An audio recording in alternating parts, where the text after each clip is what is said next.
Radio Rahim here with Tom Loeffler at the Summit in Big Bear. We're getting close to this promotion, man. The fight is almost in the ring. This is your first time taking Triple G overseas. Talk to me like now that the build-up, the fight week is close. How has it been putting this fight together and what you expect on the other side of the pond? Oh, the build-up has been tremendous. The UK fans have been waiting for him to fight in the UK. Out of all of his amateur fights, actually surprised me. He's never fought in London. And this will be his first time as amateur or professional in London or in the UK. But not the first time overseas, naturally, but first time in the UK. And we always want to keep the connection with all the international fans, especially the fans in the European time zone. So that's live prime time. Naturally, over here in the US, it'll be live on HBO, both 2:30 LA time and 5:30 New York time. But it's since we announced the fight, it's gotten a tremendous international reaction. Obviously, Triple G is a star here in America, but he's not from here. And there's a huge audience over in the UK that kind of feels like they have their own batch of fighters. Yeah. Do you feel like he's a crossover? And if that's the case, are you looking to fight there more often to build his name and stardom on the other side of the pond? I think what Gennady has accomplished in his career and his marketability and his likability, I think he's the real definition of a crossover. He's crossed over every demographic, every nationality. It's just his fighting style. He's got 22 knockouts in a row. Every time he goes in the ring, he wants to provide a show. He calls it his big drama show, and Abel trains him that way, you know. So it'll be, I mean, Kell Brook is a very popular champion in the UK. Naturally, he has a lot of local support there, but I think you'll see a lot of support for Gennady. It's just like when he fought Rubio at the StubHub, and most of the fans in the arena were Hispanic fans, and you saw a lot of the fans chanting Triple G, and we expect it to be similar in London. But just the atmosphere of both guys, both undefeated champions, getting in the ring, I mean, that's going to be a great atmosphere over there. You know, a fighter will tell you, a lot of trainers will tell you, oh, we don't care about the pound for pound. That doesn't matter. We just go in there and fight our fight. But as a promoter, you know there's value on having a fighter recognized that way. Now at this crucial point where that throne is not defined by anybody, how do you move Triple G into a position where he is the roundly accepted pound for pound #1 guy? The best way I can position him for that is getting other great fighters in the ring. Kell Brook, undefeated. He came over here. He beat Sean Porter. I have a lot of respect for Sean Porter as one of the top welterweights. He came over here and beat Sean Porter, and you know, fighting guys like Kell Brook. But really, it's not on Gennady. It's on the opponents getting in the ring with him. If he could get a fight with Canelo, certainly would elevate or cement his status. If he can get a fight against Danny Jacobs, if he can get a fight against Billy Joe Saunders, for example, you know, any of the top guys, then all of a sudden, you know, there wouldn't be a question. I think you have right now training up here for the media day. You have the two top fighters in the sport. You have Triple G and you have Chocolatito. Chocolatito's 45-0. It's his 4th weight class. I mean, what he's accomplished in the ring is really undeniable. He hasn't gotten really the spotlight because he has a smaller divisions. But since he made his debut on HBO, he's, you know, risen to the top of the sport. And Gennady, with every fight, with every performance, he kind of cements his legacy, and I think it opens up a lot of doors. You know, I think the Canelo fight next year is definitely a great possibility. If we can get, you know, WBA looks like they're going to mandate Danny Jacobs for the next fight. That'll be a great fight. Gilberto Ramirez has said that he'd be interested in fighting Gennady at 168. That would be a great fight. So it really depends on who's willing to get in the ring with him, but Gennady he can only fight the guys that are willing to get in the ring with him. And that's been the problem, as you stated, up until this point. Everyone says, oh yeah, I'll fight him, I'll sign the contract, I want him, until it comes time to actually sign the contract, fight him, and want him. Is anything changed since the trying to get middleweights, like true middleweights, in the ring for this bout? You weren't able to do it. How will it be different once the Brook fight's over? Well, Saunders, I thought he was going to get, or I think he thought he was going to get the Canelo fight. Now it looks like that's, you know, kind of fallen off. So he might be back in the picture. As I mentioned, Canelo next year, potentially, you know, hopefully, hopefully. But again, all we can do is promote Gennady as much as we can with the fights that with the guys willing to fight him. But I think it's opening up a lot of doors. People see with him selling out Madison Square Garden, him selling out the Forum in LA, him selling out the O2 in London.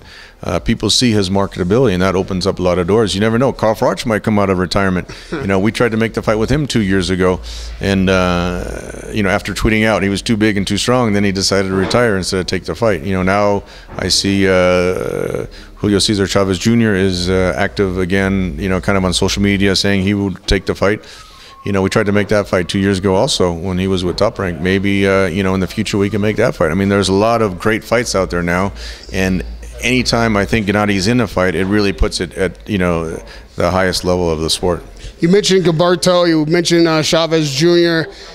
Is it, if this situation doesn't change, if guys in the middleweight division aren't eager to step up and make this fight happen, if for whatever reason you can't put these contracts together, is it going to be necessary for Triple G to take 168? Because I think guys there will sign those contracts, will take those fights, thinking that they've got an advantage that's different in that with that 8 pounds. Well, it's hard to say because we haven't been able to put a big fight together at 168 either. I mean, if there was, tried to make a 68 fight? Sure, we tried to make the fight with Froch. We tried to make it with Chavez.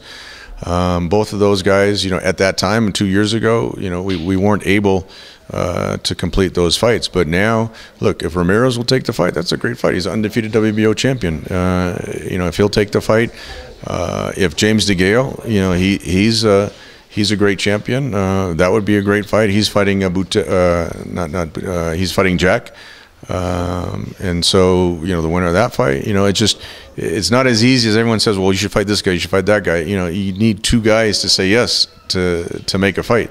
And we tried it with Eubank, we tried it with Saunders, we tried it with Canelo. I think look, I have a lot of respect for Danny Jacobs. He had a tremendous knockout over Peter Quillen. He's got a fight coming up the day before Gennady fight, September 9th. So if that's a fight that can be made, if the WBA mandates it, if that's a fight that can be made, I think that's a tremendous fight against 2 of the top middleweights in the world. Well, Danny Jacobs makes a lot of sense, maybe the most sense, being that they're both title holders. Is the unification bout. Is the Chris Eubank fight pretty much dead in the water now after all the writing about, you know, the promotion not being made because of the antics during negotiation? Is that a table you're willing to go back to? Well, as Eddie Hearn said, you know, I think the door is always open, but certainly not under the terms that, from what I understood from Eddie, what they were demanding for the fight. I mean, but you'd still be open to like negotiating with them, sure, and trying to make a fight. Sure. No, we literally changed the name from Eubank to Brook.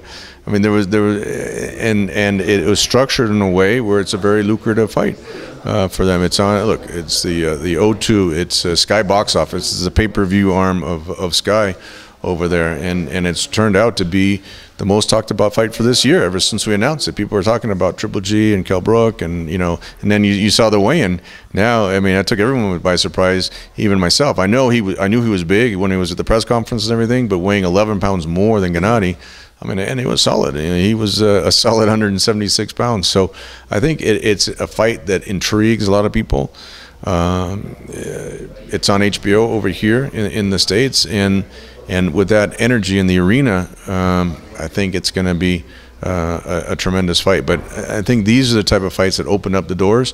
Sure, if Eubank Jr., look, we have respect for him and his father. You know, in the ring, it just from what he was describing, it was just getting very complicated with all the terms outside. So, you know, doors open for him, doors open for Billy Joe Saunders. You know, if we could do a fight with Billy Joe Saunders, that completes Gennady's dream of unifying all the titles, and then that's the only way he can say he's truly the best middleweight champion in the world. You know, Carl Froch has really talked you guys down here recently. Like he's been very vocal about what he thinks Triple G is not, and what the credit he doesn't deserve, and you know that he's overrated, such as and so forth. Not even in the top 5 pound for pound. Yeah, You said that you were pound for pound list. That was a little bit curious, but look, everyone has an opinion. I think Carl probably got defensive when the talk was that we were trying to make the fight. He's willing to go. Gennady was willing to go to the UK, or I heard Carl wanted to fight in Vegas. So I told Eddie it doesn't really matter wherever he wants to make the fight. It's the same thing. We can make the fight, but then he chose to retire. As I keep saying, you can't force guys to get in the ring. And all we can do is make offers and show willingness to make the fights. And Gennady now has become one of the most marketable fighters in the sport of boxing. So it's only been 2 years. Carl Froch still, appears to feel like he's able to fight. He's got a lot to say about you guys. If he was willing to come out of retirement and do 68, you'd take that Froch fight. Oh, trust me, when Carl stands next to Gennady, you'll see there's a huge difference in size. When Gennady stands next to Kell Brook, it's about 1.5 inches difference. When you say Carl's supposed to do the commentary for Sky, I personally think when he stands next to Gennady and looks and says he really is too big and too strong for him, I think it might give him a lot of motivation. Eddie Hearn says he trains all the time, he stays in shape. Yeah. He hasn't fought, so I think this would be the perfect opportunity. If nobody's overlooking Kell Brook. It's my job to look forward. Gennady and Abel is focused on September 10th, laser focused on Kell Brook. It's my job to look forward. Carl Froch would be one of the biggest fights we can make, literally and I think financially, with what both guys bring to the table. And I think it would be a very lucrative fight for Carl. But look, if he's retired, he's retired. You can't blame him. But at the same time, if he isn't complimentary towards Gennady, or what was it, number 8 on his pound for pound list? I don't think anyone has Gennady number 8 on his pound for pound list outside of Froch. But what can you do? Everyone has their opinion. I'm sure he felt a lot of heat, like Canelo is fighting right now after he was very vocal about fighting Gennady. It's one thing. It's just funny how guys are so vocal about I'll fight Gennady, I'll fight Golovkin, I'll fight Triple G, and then they don't sign a contract. I mean, that's what I don't understand from every different weight division. It's like, yeah, I'll fight him, and then when it actually comes into, okay, well, let's discuss the terms, and it's just like you can't pin them down. You can't say, okay, well, we're going to fight him in the next fight. Well, I'll fight him, but next year, and that's the part that I don't understand. But a fight with Froch would be a tremendous fight. Well, for my druthers and what I'm hearing, Danny Jacobs having that belt, we've seen him call out Triple G. Yeah.